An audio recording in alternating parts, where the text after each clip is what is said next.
This is the Mind Body Detox Podcast, where we discuss all things integrative health and wellness, interviewing folks from all over the world, sharing insights and wisdom on how to live a healthier life in mind, body, and spirit.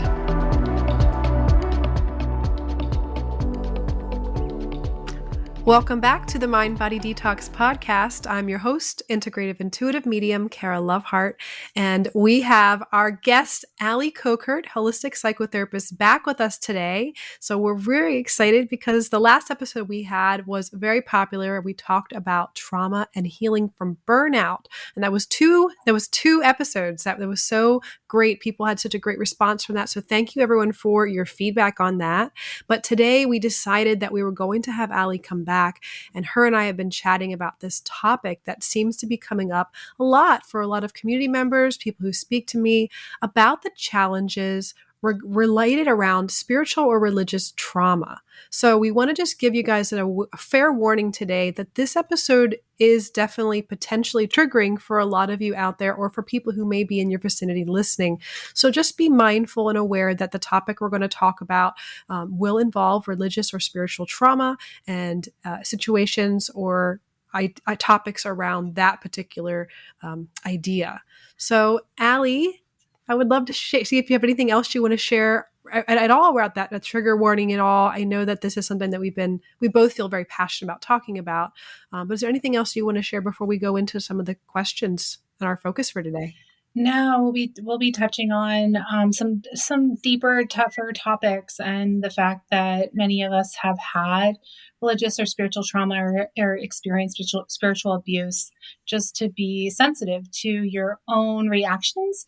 If you feel like you are wanting to listen to this, just check in with yourself if you've had abuse or trauma in your past. And make sure that you're mindful of your supports. So just to think about, who can I go to? Who is my support system if I need to talk more about what has happened to me? Thank you. I think that's awesome to have that support and that processing. And just remember, we're going to put in the show notes too. We're going to talk about this there as well in the episode for finding support and finding a great resource for that. So remember, in our show notes, we'll have resources and links for all that as well.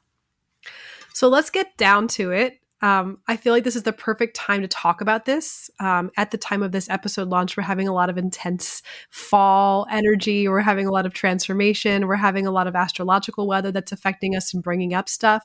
So I feel like this is one that we can purge, we can clear, we can process a little bit. And just for everyone out there, my intention for this episode is to educate about the experience, to educate that it's something that's not uncommon. It's not that you're alone in this experience, and educate to give some processing tools for finding either resources or people to speak to that can help get to the other side of this particular issue. So let's go into just exactly, in definition, Allie, what exactly would you define religious trauma as? Well, to go into just trauma itself, the overarching idea, the trauma is a response to an event. It's a physiological response to an event. It's body-based. It's a response to an event or a series of events that is out of the scope of our ability to cope. So whether it be, one thing that happened to us or over time, something that happened to us, and it causes us threat to our safety systems. So we go into fight, flight, freeze. And trauma, what makes it trauma is that we can't get out of that state. So our bodies are elevated in its activity related to those fight, flight, freeze responses. And so we get stuck. We get stuck in those activated or deactivated states. And therefore we suffer because of that. We can't kind of get back to ourselves. So religious trauma is a type of trauma, or we're going to say religious or spiritual trauma is sort of the same idea, that it's a type of relational trauma. It's a complex trauma. So when you hear about complex trauma, it happens when we are in relationship with someone who is to provide us with safety, and those safety systems were not being met. We often hear complex trauma related to children having experienced complex trauma because their caregivers are neglectful or abusive. Religious trauma is related to relational trauma. It happens when we're feeling unable to leave a situation that's psychologically harmful to us. So people who've suffered from religious or spiritual trauma have shame, blame, poor self-esteem, difficulty coping outside of the system or spiritual spaces. Just in general, have difficulty with self-efficacy, of being able to do what I need to do to take care of myself. So, is it something that you have seen more of bringing this awareness since our culture sort of shifted, where we did have a strong rooting in, congregations and churches and going to these spaces where we had a solid group. I'm just talking maybe hundreds of years ago. Like as things Yeah. progress, that people becoming more secular and leaving those spaces, or something happened where I'll give you an example. My mother was divorced in the late 80s, early 90s, and she was part of a Brethren church. And so that act of getting divorced was she was ostracized somewhat by her community. And so that was really challenging. So I'm curious if you have any other examples that you've seen over the last, 50 years. Sure. I mean, I think you're right. The secularism, people leaving churches or spiritual institutions. I think the crisis of the Catholic Church, in the 50s, and then moving into the abuse scandals of happening there. There's been abuse of power being highlighted more recently that has caused people to learn more about the trauma response, about what this does to us, and how to kind of cope with that. I think it's there's more research, it seems, on religious trauma, in part because there's more research in trauma. This is a relatively newer field, sort of the body-based and somatically focused trauma. Peter Levine, Deb Dana, the IFS work, all of this work really has been highlighted in spaces of that border spiritual spaces and holistic practitioners. So folks are seeing people not just leave church, but moving into other places where they can get spiritual care, and yet also have activated histories that they feel activated around. So it can feel very ubiquitous. It's funny, the statistic, I had to look this up before talking to you because I was curious. They recently did a study through the Global Center of Religious Research, which is a pretty big organization, great study, and well done. And they found that upwards of 1/3 of American adults, have experienced Really? religious trauma. Yeah. So Wow. that's very, very significant. It's not, so 1 out of 3 people as an adult has experienced religious trauma. So again, going back to how this is a relational trauma, this is something that causes harm in relationship. And so how do we heal from that? It's through relationship, healthy relationship. And so fostering healthy spaces is really one of those things that me as a practitioner is really part of what the work that I do. I think it's also challenging for us to learn what a healthy space looks like if we've never experienced it. If we don't know what to look for, we don't have bullet points or red flags for when we're entering into a communal space, Right. whether it's religious or spiritual or not. Like, what are the things that are actually healthy here? What are not? Especially if we've had, like a history of having unhealthy relationships. Yeah, it's true. And the thing about relational trauma is that if we don't get care around it, then we'll be destined to repeat those patterns in our lives.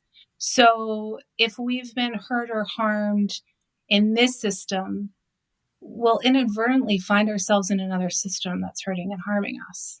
It's kind of one of those things that we have to get awareness and support around, that is necessary for healing.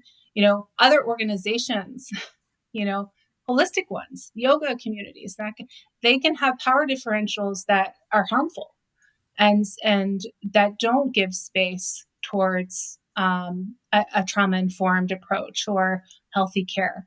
So it can become a pattern. It can become a sort of a toxic pattern that you get stuck in. I think one of the things that I feel very passionate about us talking about this today is that I think that there are really great, supportive, even transformational spaces in the spiritual and religious organizations and communities that are there, that are available, that are just blossoming and blooming and doing great things. And it is my wish for every one of the listeners to have a space like that that works with what your background, your beliefs, your direction is. But my sadness is revolving around that for us in the spiritual community as a practitioner, as a holistic practitioner, and being involved in yoga as a yoga instructor, being involved in Reiki, and being involved in New Age, if you want to label it that, and being involved as a psychic reader, I've seen a lot of people who could benefit from these particular tools like Reiki or yoga or whatever. And because they had a bad experience or someone else had a bad experience, that is too far too common. And that one third of the Mm-hmm. population I'm not surprised at all. I thought it was going to be high when you said it, when you said I have a statistic for you, but I Yeah. was like, yep, that sounds about right, because it feels Mm-hmm. like to me my journey, I feel like, is trying to create these safe spaces because I don't want to have to try to convince people that something's right or wrong for them. But I feel like there's such an amazing resource of self-directed spiritual, inquiry that can be coupled with your religious beliefs if you have them, that are so supportive for your life, for achieving balance and happiness, that I feel like people are turning away. And there is this air of cynicism and judgment towards communities that are involving in ostracizing people, spiritual bypassing, misusing their power as a spiritual leader, downright manipulation, and things like that. So I'm curious Right. what your thoughts are about that. I love that you mentioned the yoga community specifically. Mm-hmm. Well, yeah. I mean, I went to the Harvard uh, what is it, the power differential conference at the Harvard Ministry School that had like incredible world speakers that just are, leaders in the integrative medicine and integrative science practice um, with both psychology, spirituality, and just creating a dialogue in there. And they talked a lot about the abuse of power in holistic centers that and in holistic spaces, in part because it isn't as well known as things as like the capital C Catholic Church, that gets in the front page. So I think it can surprise some folks in that way. But I think anytime there is a power differential, there is an opportunity to abuse that power. That's why we have things like in my field, licensure, where I have to like have my license be reviewed every few years. I have to get a certain amount of CEUs. People who are in the yoga community have licensures. And so, I think in general, having some kind of, um, you know, structure towards the framework of what you do can be helpful, but isn't always. It can be very constricting to the healing modalities, like things like Reiki and other things like that. And so I do wonder about how to navigate best, the fact that there's a lot of practitioners that are holistic and have spiritual backgrounds, yet also don't have those kind of boards that they report to, and therefore you can't, as a client, can't report them. And so it's one of those things like making sure that you're protected in that way. That is part of the reasons why we look back at like history and religious trauma in religious institutions, and see that you had to have whistleblowers because the structure themselves became the thing that you did. And so one of the things that we talk about in the coursework that I do, I teach on this stuff on trauma informed spiritual care all the time, is that people who um, who one of the things that causes religious and spiritual abuse is prevention of freedom, of the ability to leave. And what's tricky about that, most people would say, well, I can leave, is that it's relational. So if you left, what are the familial and friend, like what are the ties that will break because of that? And that threat alone is enough for people to stay in situations that could be psychologically and emotionally harmful for them. So what is that's one of the key questions. What is my freedom in this situation? Do I feel like I'm here, and stuck here because of my relationships here? If so and so was not the leader, if so and so left, would the flavor of what we do change, and how would that change? It's really good information to think about. Simply autonomy as an individual in these situations. Yeah. I think that the two things as you're talking that I'm thinking about that can be deterrents, obviously, are the financial security or safety of a backup. If something happens in your world and you're not, stable, you have a backup of an organization and a communal setting that has been supportive of you for resources or help or even the emotional support. And just getting cut off just from that is very scary. And especially the other thing, the number two thing, I think, is how we physiologically are wired if we've been cast out. Like our physical body does not feel safe. We have to survive on our own. We've been kicked out of the tribe. We could be out in the woods living, and having to fight the elements.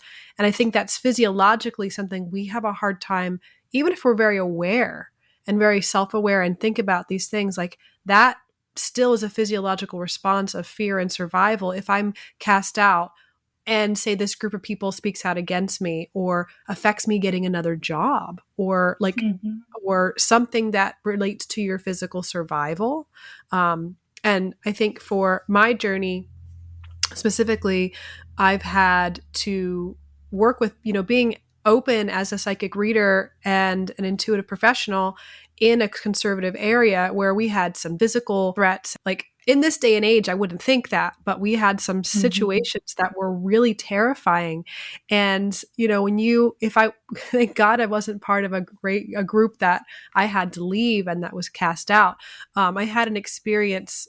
We did go to a church group for a summer camp, me and my partner Matt, and the specific group was a church camp that I used to go to growing up, and I invited back by the director who was one of my camp team members, and we were really good friends. And she said, I know that you are here to support these children are really spiritually sensitive. A lot of them are experiencing empathic abilities and they don't know how to handle it. How can you help them and frame it in a way that can be very supportive for their journey? And, not talking about talking to the dead or after, like anything that's going to be outside their wheelhouse. But we went in and the experience of being there was so healing for the teenagers. They really loved it. But we actually got we were told we can't come back and we can't teach there. And we had some of the other counselors that were very, very afraid of when I announced what I do, just my title, but not exercising my gift in that, that kind of thing. It was really interesting to have that happen. And just thinking about what it would have been like if how would I have been able to ever come out as a medium if I was in those spaces? Yep. So I think about that, but I also think about the dogma that's involved in all different spaces, whatever it's a church or it's a spiritual Hmm. community, and how Hmm. that is really interestingly, um, it can keep people afraid and also Hmm. confuse people if they don't have a sense of who they are beyond the group. Um, I want to share one example that is related around the spiritual community because people have heard more about the Catholic Church. They've heard more about maybe the yoga community and the misuse of power with gurus and getting involved with their students sexually and things like that. But we want to talk about a little bit of a lighter topic that's not as heavy in that way, but it's still a confusion and can create disempowerment in an individual. I had a individual that I knew that was involved with the law of attraction and really interested in that thoughts and those ideology because that belief system kind of spans across some people who are religious believe it, some people who are Sure. not, and there's different dogmas and rules depending on who you talk to or what book you read. It's not like this is the right way to do it, this is the wrong way to do it. And I think that if you're in a space where you're so used to having an organization or a group or whatever give you the rules and the step by step things to be right Yeah. versus being wrong in anything, Yeah. then you can get in this territory where you're not thinking for yourself and not feeling if Right. it works for you or not, if it aligns with you or not. Do you believe that truly or not? Is it connecting with your values, right? I think it can get dangerous. This individual felt that no matter what they did with the law of attraction techniques that they were learning from their people they were around, it wasn't working. And from what I learned about later, they felt a lot of shame and guilt about this, that they're a bad Hmm. person because they can't make the law of attraction work, that they can't think positive all the time, which is, I Right. feel like, a myth of that. I talk about that in our law of Yes. attraction myths Right. episode. But it makes me so sad because this person was so harmed. They were struggling with so much shame and so much Yeah. guilt because the people around them they perceived were, you know, really working this law of attraction, making it work for them. But when it came to the reality check of it, when I was discerning and sharing, she was sharing more about her story and the people she was around and the behaviors of the people around her. There was a lot of not respecting boundaries, crossing boundaries, um, spiritual bypassing. And so there was a perception that these people were always happy and glowing and love and light and everything was going great for them. But underneath, that's not what was going on. And there was a perception that because they're in this space and they're following these dogmas to the T and I'm not, it must be something wrong with me fundamentally as a person that I can't do this. And she ended up not being a part of felt not feeling that she was a part of this group because she couldn't do the cool thing, do the dogma thing. So I'm curious what your thoughts are if you have anything to share about that. That is the story of people who've been through spiritual abuse or religious trauma, is that they find themselves in a situation where it's not working for them, but they self-blame and feel stuck and don't feel like there's a way out, or feel like there's consequences if they were to leave or change that, that idea or what it is.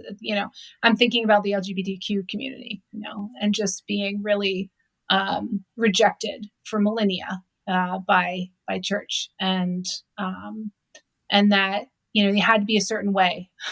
If you're subscribing to our community, you have to be a certain way, and so they had to put their literal self aside to be a part of belonging. And that is crushing for a soul and a spirit. It's but at the same time it's survival, as you said, like it's belonging. It's what we do as humans is we belong in community. We like to think, we Americans, that we just by the bootstraps and get along and rugged individualism and all that. But I think most of us can agree that that's quite a fallacy that we've been fed and we continue to be fed. But in general, I mean, we're not. That's not how we work. What we do need individually is agency and autonomy within systems and safety within those systems, that we can leave that if we want to, and that it won't break our bonds. And that, are there people that I can trust inside and outside these systems? And who believes me? And can I be myself? Systems of accountability and boundaries, like you mentioned, like making sure that those boundaries are not just affirmed in relationship in those systems, but um, also talked about. Like, what do we do here and what do we not do here? That's one of the things, like, people I speak on a lot about making sure. Yeah, I teach spiritual leaders about trauma informed spiritual care. And first and foremost, we need to like talk about what do we do here and what do we not do here. And that alone is a ability to create a container so that people do feel safe within that container, but also that we're leaving the container. We're going outside and being free outside of there as well. We can have our freedom within that container and then also walk outside that. And I think, what people need to have, if they are to get warned, is to listen to those red flags of those spiritual systems, spiritual organizations, groups that say, no, this is where you get all the things. This is where you get all of it. And you can't go anywhere else because you belong here. This is it. This is it for us. And so whenever it gets to a place of constriction of, nope, these are the walls within you, here, and you'll get some kind of consequence. And usually it's not overt. It's often Yeah. very covert, kind of Yes. relational consequences if you leave, and people talking behind your back or whispering about what you're into, and just as harmful, or even more so, than people saying it to your face, right? So those are some things that to be aware of or to be acknowledged, in spiritual and religious spaces. Can we talk about the voice for a moment here, having a voice in those spaces? Because Mm. most of these spaces have some sort of, not all of them, but there is an ideology and a values of being a kind person, being a loving person, not being angry, not, and really when it comes to speaking up and voicing boundaries with a little bit of healthy anger of like, this is not okay. Of course, processing that and coming forth in a non reactive space of expressing what needs to, this is not okay with me. I don't think this is appropriate. But most of those conversations don't happen because a lot of the values of these organizations are, well, we have to be, soft and kind and loving. And it's not, to question that or to say that this is, not this way. You seem like you're coming off not what we deem is the right way to act or to behave. I mean, who loves rabble rousers when everyone's all peace and loving, right? Like, who loves that, right? I mean, in a way, you see it in our own lives and our own families. When you're all sitting around and having a wonderful meal and someone comes in and says, no, you should do it this way. No one loves that. No one appreciates that so much. So I mean, this is also human nature. This is the human nature of groups, that we need to have accountability to everyone's needs. And how can we create a safer container for that so that people can use their authentic voices within that? So if we do have something to say, there's a space for that, and you will have people listen to you and you will feel listened to. And Yeah. so, where that accountability starts is from the top. It's from the Yeah. leadership. It's from people in power who step down off of any ego and say, I don't have it all. And this organization doesn't have it all. But what Yeah. we do have is each other. And so, how can we foster a sense of community within that, where we all have our own agency? I'm going to get very vulnerable here and I'm going to just share what you just shared. There has been something that as a leader, for my own community, and we have a spiritual community that is based around our the bookstore that we're associated with, and of course, as a holistic business owner that leads groups and community, I felt so lost sometimes in how to be heard and seen in a way that people are ready for. Because as in a leadership dynamic, that power differential, we're so used to there being the guru that has all the answers. And so when I see that dynamic happening, I know that that person, that group, those people are playing out the old pattern of what they're used to. That's just what they've been taught of. We don't have the power within ourselves. And so I've been leading in this space of like, hey, I don't have all the answers. Like, I'm so grateful I have these amazing gifts, and I'm so grateful for our community that continues to surround themselves around each other, not follow me, not follow us, but follow each other. We're guiding each other home. And I'm really grateful for the ability to be able to be open about that. But also, it's been challenging of when I see the other side of it, of knowing that the way that we lead, the way that we are, sometimes is so confusing to people because they're looking for the other thing. They're looking for the answer. They're looking for the person that's going to tell them the right way to make their love life work or to get all this prosperity or money. And they're going to go to someone that's, I'm absolutely certain this is the way. This is the chant, this is the spell, this is the prayer, this is the thing you do. And they have that dogma, and people want that certainty so much that they're willing to give up their power to continue to be in dynamics like that. And for me, who's so passionate about empowering others, sometimes I feel like I'm out there with a bullhorn, like, hey, everybody, how do I share with you all that you have the power within yourselves, but I know you're not ready to hear it yet. And I can't really call anybody else out and say, hey, they're not actually doing it, because that seems judgmental and is completely against the framework of the spiritual community's beliefs. Like, because you can't, it's not right, it's not kind, it's not loving to call someone else out as a person in a position of leadership and say, hey, I know that they're misusing their power, or hey, I don't think that they're in integrity, or hey, saying those things is not even ethically professional. But so much of I'm sharing this vulnerable part of myself just wants to, like, it's that retaliation, but not in a way that's like, I don't want to put anyone down, but it's like, I want everyone to know that this is dangerous. But what I've had to come to the conclusion with, Allie, over the last 10 years of battling with this, kind of like in the background, like seeing this weird, seedy underbelly of the spiritual community and going, oh my gosh, I can't convince them that I have maybe a safer space. Even if it's not working with me, it's like, I know someone that would be better to work with. I would be happy to refer you. I can't.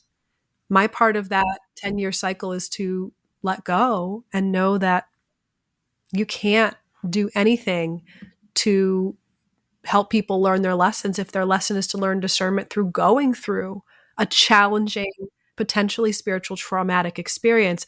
And I watch kind of from the sidelines with my heart open and loving and compassionate, going, oh, I wish you wouldn't do that. But I'll be here if you have ears to hear. And so that's why we're doing this episode, because I know not everyone is ready to hear it. I know not everyone has the space, to do that. But yeah, thank you for listening to that. It's been a very challenging space for me to do so. So the only thing I've come to the conclusion, of course, is to do this episode. And me and a colleague of mine are going to be also providing an episode soon, you guys, on how to choose a spiritual reader, mentor, what flags to look for. So I think that would be something we can chat about as well for in community spaces here, like what red flags to look for. But Absolutely. Green flags, red flags, yellow flags, things to know. Yeah, thanks for sharing that vulnerability. And I imagine it resonates. I know for me, I've I've witnessed and been a part of situations in churches, outside of churches, and spiritual organizations that have made me question, my own agency within that, and how to navigate using my voice, when to do that. That's difficult. It takes a lot of discernment, it takes wisdom, it takes making mistakes. yeah, Um, so all the more reason to have like people in your circle who you trust, who get you, to talk to and be able to have hard conversations about belongingness and our own hurts around belongingness when we felt rejected before, and what this does when we feel that way. I think in your story, what was highlighted there is, for me, in the work that I do, one of the many things I was hearing was how um, how cyclical, going back to, if you've been wounded here, you go over here.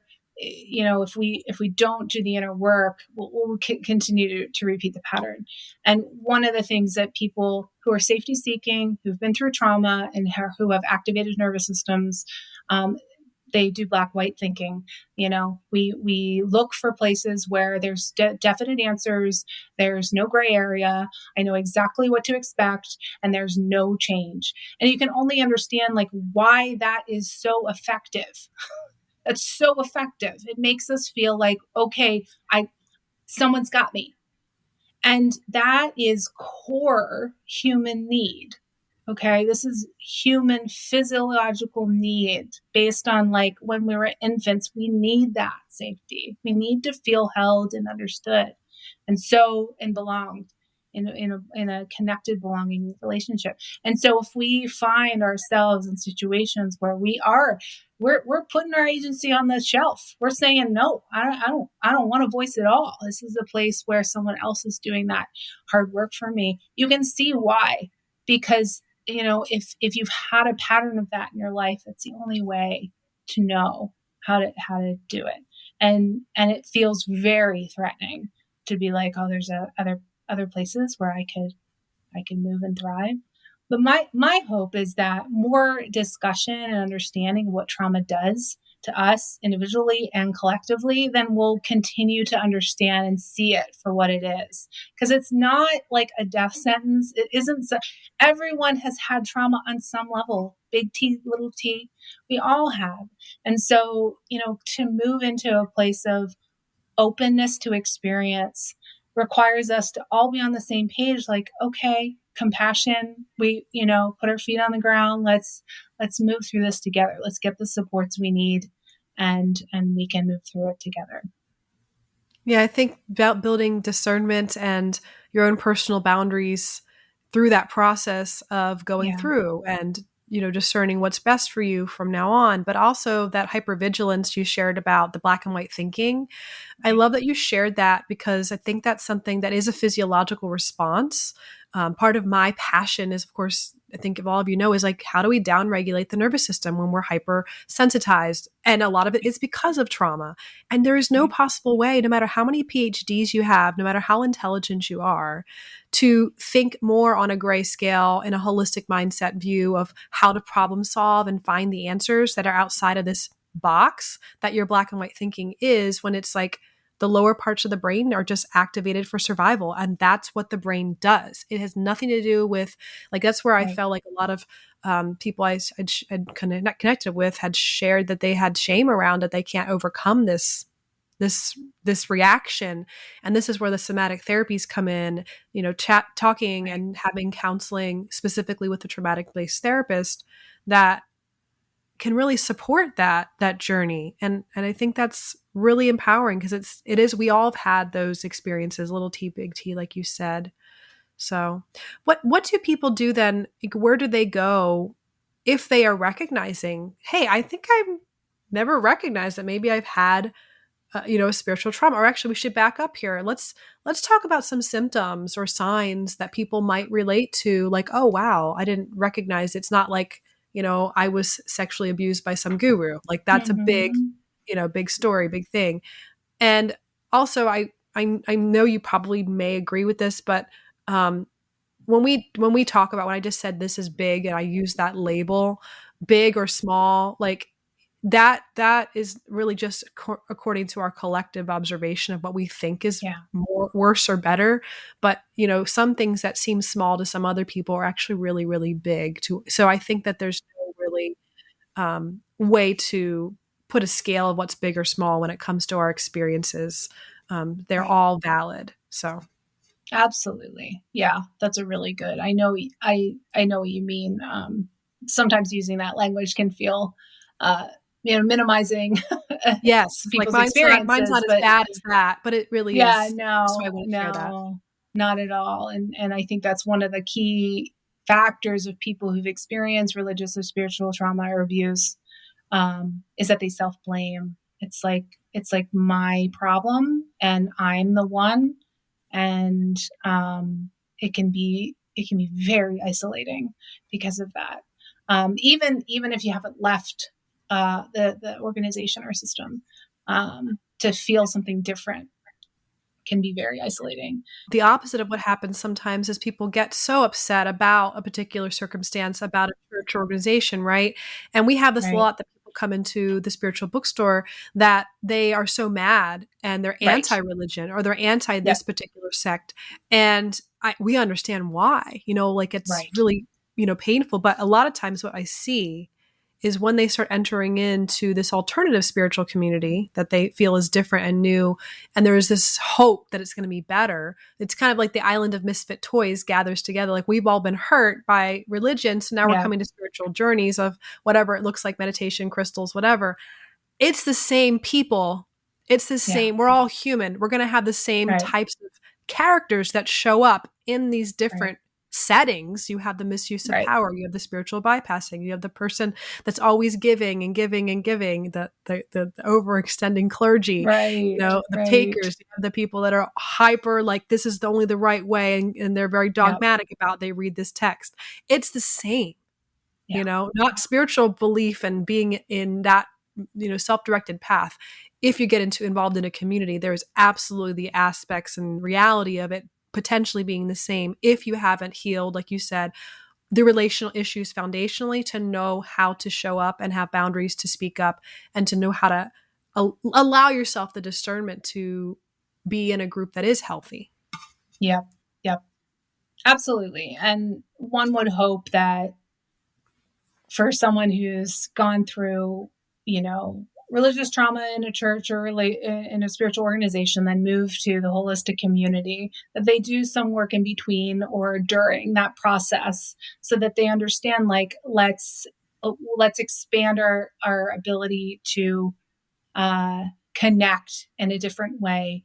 Like what to learn from what didn't work for me there, and what kind of signs and symptoms do I have for myself to make sure that I'm on the path for my own uh, holistic wellness here. That I'm not moving out of my own wounds. I'm not bleeding out of my wounds and coming in having a hole in my heart and saying fill it, fill it, fill it, crystals and Reiki. But instead I move into this space, even though we've had hurts and bumps and all that, more willing to understand where we can be healed and understood. So one of the things that that I was thinking about as you were saying that was like, well, what systems who don't abuse or who are healthier or safer. I try not to say safe system or safe religion or safe place, because safety is, again, autonomously assessed. It's if I, Allie, walk in the system, do I feel safe there? Based on my own wounds and my own background, I get to choose that. No one else does. But the leaders in the place that forms that spiritual space are the ones that try to create that whole container, like I said, that's safer. So what that looks like is trauma informed spirituality, and this is something I teach in my courses for people who are leaders in spiritual spaces. But I'll touch on some of the indicators. So trauma informed spirituality is some of these things. It's not all inclusive, but some of these things. So some things to think of or see. You receive non-judgmental support. So the support that you get is not couched in judgment. You're welcome. There's a spirit of welcoming all parts of yourself. Like I said earlier about LGBTQ or sexuality, we don't get to cut off our parts of ourselves that, that instead we have holistic self, right? Trauma-informed spirituality, there's a feeling of curiosity, of like, what if, of openness to experience, of just intellectual curiosity, spiritual curiosity, sort of heart-centered curiosity about each other and belonging, and what does belonging look like. There's a constant, continual attempt at creating physically and emotionally safe spaces. So that's the container. What do we do here and what do we don't do there? And how do we make sure that that's clear to everyone who walks in this space? Trauma-informed spirituality also is about attunement and mirroring. So one of the things that can be very harmful is being in a relationship with someone where you are, say, upset or feeling not, I don't know, angry or whatever, and then someone mirroring to you, dismissal of that, or bypassing that you're upset. So they're not attuned to your feelings, but instead they're in a different place. And that can feel very isolating. That's something that happens a lot with, the expected holy leader of like, I get to sit back and not attune to you, but instead the attunement and mirroring is really essential in trauma-informed spiritual care. So we need to be with people. It doesn't mean that as an empath, I am them and I merge with them, but rather I'm with them. And trauma-informed spirituality also is about providing voice and choice. So again, what we talked about before about autonomy, having voice and choice. I can leave at any time, and that's okay. And again, boundaried. So one of the things about boundaries is they can be as creative and cool as you can make them, but they do have to be there, boundaries. And so it can look like ritual and routines that you do as a group, as a circle, as a congregation, to hold space together, and then end the space together. And so there's ritual can be a really lovely place to highlight the safety that we have here. And also just having just an open door always, open door policy of opening, we don't close it and shut it down and that kind of thing. So those are a few things that I touch on, when talking about healthier spiritual spaces. I love that. Now, when you're talking about the open door policy and just everything you were sharing, I think is really great things to look for when you're looking for spaces. And honestly, I like that whole thing of not putting your eggs in one basket. Now, that might be a trauma response, like, oh well, I can't be all here. I need to maybe in case this group doesn't work out. Maybe it could be, you have to be aware if that's where you're doing that or why you're doing that. But for me, I like to be involved in multiple different groups because of the diversity, for growth and understanding different perspectives. And I really enjoy that. But also I'm thinking about the resurgence of pagan spirituality and closed circles and what, covens and these groups of people that get together, that there's a little bit of a secrecy of what's going on. And people kind of feel drawn to that. There's a sense of, well, there's exclusivity. They want to belong. I want to be a part of this group. There's also this dynamic with power in general. In a lot of the earth-based religions, we don't, as a Protestant, we have more of a,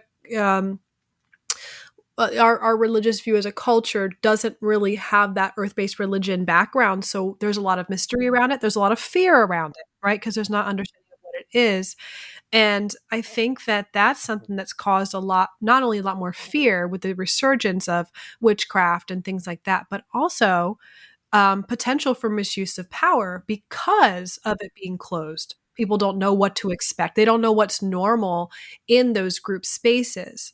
They don't know, based on, they went to 6 other churches that are, maybe covens, if you want to call it that, and they do this and they do that, versus you go in and there's someone that potentially has a misuse of power as a leader of that group. And it's not supposed to be talked about. It's supposed to be secret. It's for me, that's always been something that brings up a lot of trigger for me in my own stomach of like, you don't know what's going on there. How could I ever ethically feel confident referring someone to a coven or a group if they're interested in that spirituality? Because I always want to bring people to where is the congregation for them? Where is the group for them based on their values, their ideologies, what they're, and I found luckily some people that I really respect in the local community that I feel comfortable. Thank goodness. But I've seen a lot of things that are scary. And again, it brings up more fear and projection and labeling and stigmatizing of these particular alternative groups that then people don't even get involved in because they say, well, people like that, like do this, do these things. And it's like, well, it's just all misuse of power. But we have such a, astrologically at this time, not everyone's I'm going to speak some astrologies, but Yep. luckily, Yep. Allie, we talk about this, Yes, we can. but this whole like theme in our lifetime right now to bring up these conversations about misuse of power, at least for you and I particularly, are really like passionate about them because it's like this is the time to share so that people can have an empowered experience. But one of the things I noticed, we do a Daughters of the Hollow is our women's circle we do at Firefly Hollow. And when we first started it, it was run by a couple people that are amazing ladies that they end up moving on, and I ended up taking over the group, which felt almost perfect because of the history of our property with the family there and always having women to come together. I was like, oh, well, this just makes sense for my lineage to continue to bring people together, but in a way where I'm not just a leader, I'm here a facilitator. We're here together. And so that group went on for years without having a formal introduction to the community because it was filled. It had spaces that were, wait lists at times. And I thought recently, I thought to myself about this concept of these closed circles where if people have never been to them, they don't know what to expect. If they don't see pictures or videos or know what's going to happen there, that can be very challenging and scary for people. So I went forward and I said, let me make a video. Like, this is exactly what we do here. There's no scary, I think especially in this area, there's this thinking that there's some sort of ritual or something that's happening that's related to animals or things that's like fearful for people when women are getting together and then maybe they're doing witch stuff. And I'm like, no, we're getting together, talking and sharing as women, sharing our intuition. We have some sort of ceremonial piece. We have it meditation. We do movement. We light candles. But if you're lighting candles in a circle, that can still have this fear, especially in this area. So I felt that was my way to not just share maybe examples for other groups that gather to show, like, can you show what you do? Because I'm not going to come to your group if I don't know what goes on there. I don't feel comfortable. I don't feel safe. So that's my contribution to hopefully influence other people to do the same, to show exactly what's going to be happening, what to expect before, during, and after. And that's what we do for a lot of our things at Firefly, for massage and things like that. And it just is so important because then you create this container for safety, like you said. Right, right. Laying the groundwork for accessibility too. It's like, how can we make this more accessible? Absolutely. Yeah, absolutely. Well, the next question I want to go into is I want to kind of move into, are there ways that we can become more aware so that we don't unintentionally create any particular spiritual or religious trauma for those around us? Because that's one of the things my own journey is always personally deep diving because you can only be aware of what you're aware of consciously at that time. And one of my actual fears is I'm afraid of being unaware. It's so funny because I'm like, I so much don't want to cause harm that I'm like, but what if I It's didn't the know? Pluto on your chart. And so I'm Yep. always looking for ways that I can learn more to not potentially unintentionally cause harm. So what are there things Yes. that we can become more aware of that so we don't unintentionally cause any religious trauma or spiritual trauma for those around Oh, us? it's such a good question. Actually, in one of the referral places that I do want to mention today is the Reclamation Collective, which is an online collective of practitioners who are therapists who are specialized in religious and spiritual abuse and trauma, and people who've, cult survivors, etc. So Reclamation Collective, and they on their website have a spiritual power inventory tool, and that's really a great place to start with, even formulating answers to that question about my own experience with power in the dynamics where I am moving. And some of the questions are like, do you have people, a lot of the stuff we talked about, like, do you have people you trust? Do you have a way out? And is that way out built with tremendous consequences that could cause harm? And is there a system of accountability, and what does that look like? What are the spiritual leaders, people who are in your organization, how do they provide accountability? And what are the systems around that? Is it real accountability too? Is it not just like, oh, just do this little quiz and then no one ever talks about it again? And then, what kind of boundaries? Is there a sense of safety within those boundaries? So, considering, the container stuff we talked about, and then also where the supportive role of the leader begins and ends. And so, back to that whole idea of like some, the organizations or spiritual spaces that do harm often feel like they can do it all and that their role doesn't end. And instead, like trauma-informed organization, trauma-informed spaces have boundaries around where do we refer out? How do we make sure that people get resources outside of what we do here?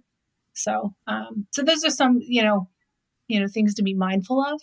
And, the repercussion thing is really the thing that I listen for, that when people feel stuck or that they have repercussions or have had repercussions due to being in relationship, then that's a real big red flag in relationship.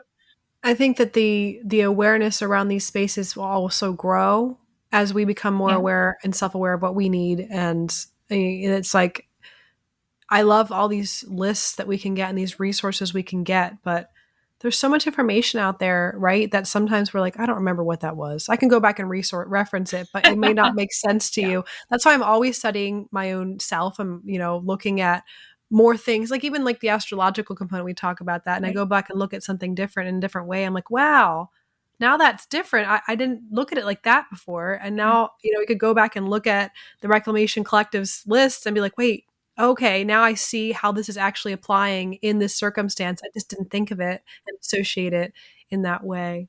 Right. It's something to reevaluate. It's something you evaluate always, the kind of freedom that we have in the spaces we inhabit.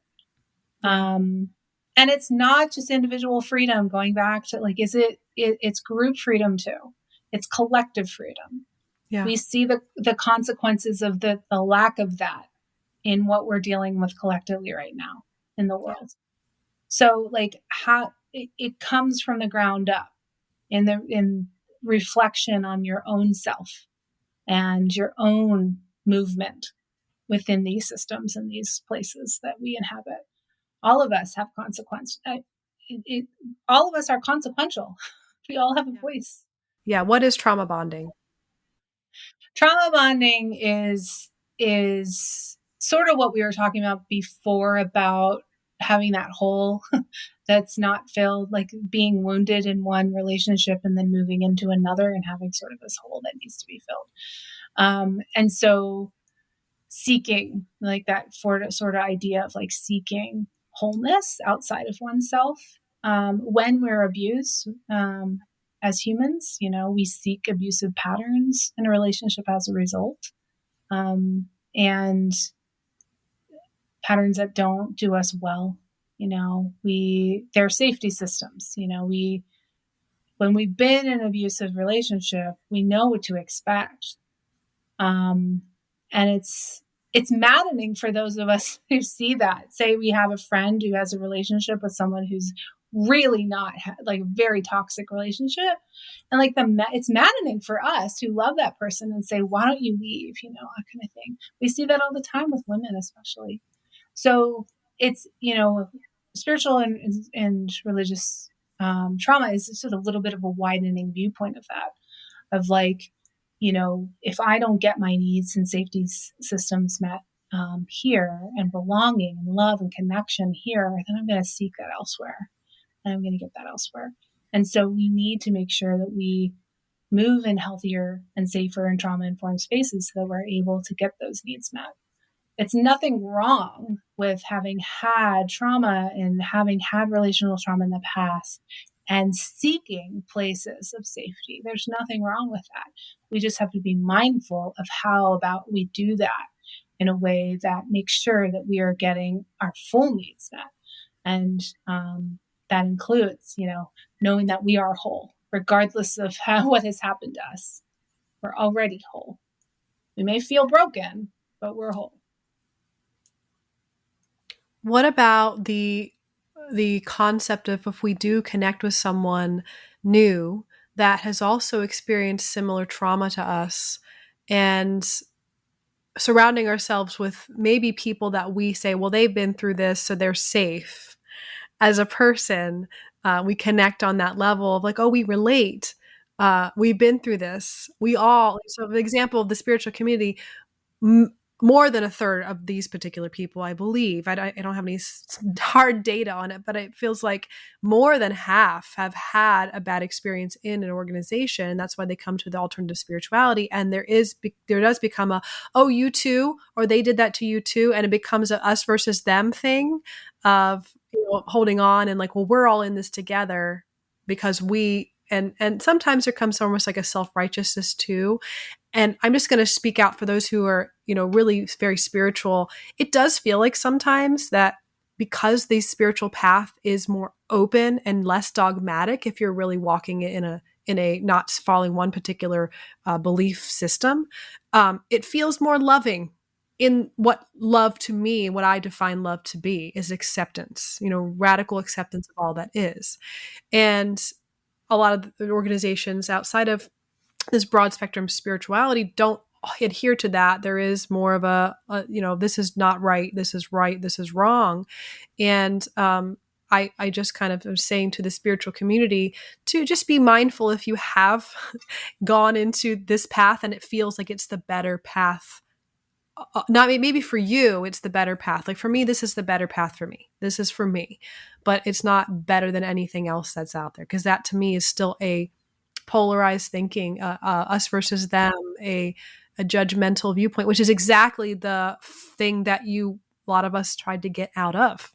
And I just always caution people to not become that which has ostracized you by ostracizing others that are not particularly spiritual, or they're not on the level, so to speak, or they're not on my vibration. There's these language we use for that. And I just want to share that because I see that we unintentionally can do that. There needs to be no shame or guilt if you're like, oh my gosh, I'm doing that. It's okay. But I've just experienced that and there's We unawareness around that. naturally other. That's what we do. That's literally how our brains work. What is and what isn't. So ideally, we get to a place of understanding that there's nuance. But anytime that we have threat to our belonging and our connection, we will other. Anytime we have threat to our belonging and our connection, we other. Always. I do it, you do it, everyone does it. The Buddha on the hill probably did it, right? Maybe not. I don't know. I think anyone who's human will do that. So I think the whole idea of like, oh, like throwing the baby out with bathwater, that was like so dogmatic and so like structured and have to do it this way and have to do it that way. And that's okay. Now I'm just like throwing all of that. And all of a sudden I have no boundaries and it's everything and universe and everything. Da, da, da, da, and like anyone can come in and out, and it can feel like whiplash, but also for some people really inviting because they've had such a difficult experience with the previous one. So the whole idea of what you said about like, can we find a space of middle ground of understanding that we need to have I think Brene Brown says the strong back and soft front, right? We need to have structure in order to have compassion.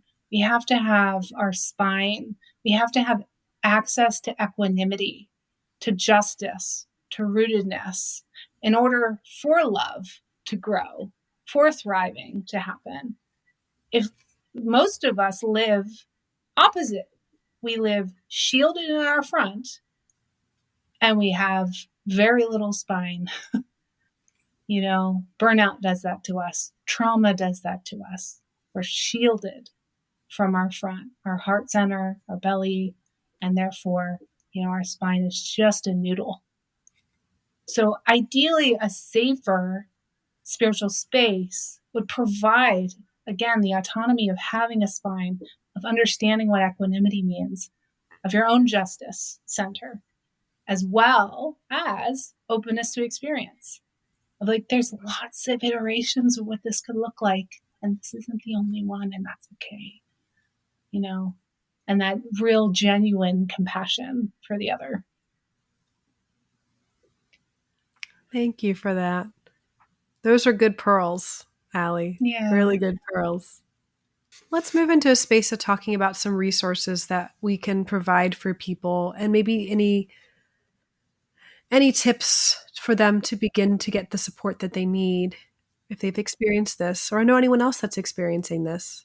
Well, first and foremost, if you need help right away, if you or someone is in potential harm for hurting themselves, hurting others, in the US, we have a mental health hotline, 988. You can call that day or night, anytime, and talk to someone on the other end. You also can text HOME to 741-741, so HOME, and as well get someone on the other line to text with you.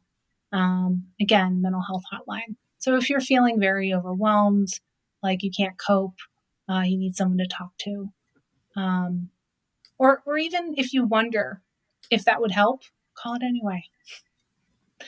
If you've been wondering about therapy or counseling, one thing I always tell people, if you have insurance, you have access to a whole network of therapists, and that you can go ahead and call. So you call that number in the back of your insurance card, and you ask for providers that are local if you want in person, or statewide, insurance wide, if you are okay with telehealth, who have current openings.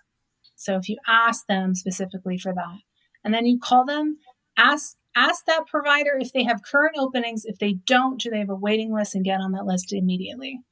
It doesn't mean that you're going to go see them, but anytime you call someone, you have enough, you have them on the line and they can't see you, get on their waiting list. And then call the next provider. And don't take no for an answer. Keep calling. And if that feels overwhelming, get someone to do that with you or for you. Advocate, friend, family member, anyone, neighbor to help you. Have them call on your behalf. So one thing that you can ask for anytime you talk to a provider who may, they're like, oh, I have a 3-month waiting list. Well, do you have anyone in your network that that takes my insurance that does have openings? Ask them right there on the phone. If you can do telehealth, I'm a telehealth provider. That means that I can see anyone in Pennsylvania. That opens things up for you as a client, so you can find anyone. If you need a specific provider, we can put these in the show notes if you want. There's Inclusive Therapists, which is a great directory for therapists seeking diverse clientele, including marginalized clients, Black, Indigenous clients, people in the LGBTQ plus community, kink and poly ally, disabled, more, all those folks who feel like they need a specialized therapist. Look on inclusivetherapist.com. And there's also Therapy for Black Girls, Therapy for Black Men, and the Reclamation Collective are all diverse, wonderful spaces to find a therapist for you. If you don't have insurance, you can always check out Open Path Psychotherapy Collective. They have reduced rates. Great therapists on there. I'm a member as well. If you cannot afford therapy at all, you can try your local mental health association. If a great start would check out your NAMI chapter, NAMI. So you can Google NAMI, your local NAMI chapter. There's someone manning the phones all the time, or humaning the phones all the time, and making sure that people's questions are answered. It can be a maze to try to find the care and mental health here in the US. The system doesn't really necessarily a simple one. But it is navigable. It is accessible for most folks on some level. And there is help out there. I promise you there's help out there. So if you or someone needs help, you also can certainly contact me and I can refer you out to my network as well. Thank you, Allie. I appreciate that so much. And I know that there are people listening that may also be involved as a spiritual leader or some sort of community leader of any sort, or even knows people that do. So I know that you have some amazing resources for trauma-informed spiritual care providers. So do you have anything that you'd like to share with us at this time about that? Sure. First and foremost, you're not alone either. Clergy, spiritual care providers, you too have been through the ringer, especially the last few years, and deserve the support that you need to do the care that you deserve to share in the world. And so I think that's part of my passion, is supporting the helpers and healers and women and folks in ministry, is to do the calling that they're meant to in the world. And so I offer a course, and I offer free workshops too, periodically, usually seasonally. The paid course is open year round, and I do live cohorts of that. But then, to get on my mailing list is probably the best bet for you if you want to follow what I do. And you can find that at rootgrowthrive.com/newsletter. And that way you can get actually a little e-course that's about spiritual care and resiliency and spiritual care. And with that, you'll get on my mailing list so that you'll be informed next time I'm enrolling or offering free workshops on trauma-informed spirituality, power differentials, needing to maintain resiliency in ministry and in spiritual care so that we're able to do the kind of work that we were meant to do and thrive in the work we do. Thank you. I can't tell you how grateful I am to be able to have these conversations with you. It's been, I feel very in good company that we feel so passionate about the same things and continuing to do our wonderful work in our journey in this lifetime of working with power differentials and bringing awareness to it and bringing empowerment to that, us being able to find our own power through these situations and circumstances, and then be able to empower others and shine light on that. And so those of you out there too listening, you're part of this journey too. In this world, in this lifetime right now, this is all of our journeys to find how to take our power back. And maybe it's not all of our journeys. I can't say that for sure. Maybe your journey is different, but I feel like we all have some little part in that, in the way that the consciousness of our humanity is waking up to where we've given away our power, that it's part of our journey to take it back now in all these ways that can feel scary. They can feel overwhelming. They can feel a lot sometimes, but there's so much support out there. And I guarantee you that as you go through that journey and get to the other side, it is well worth it. It is well worth it. I agree. Thanks so much for having me, Kara. All right. Thank you again so much, everyone, for listening, and be well until next time, my friends.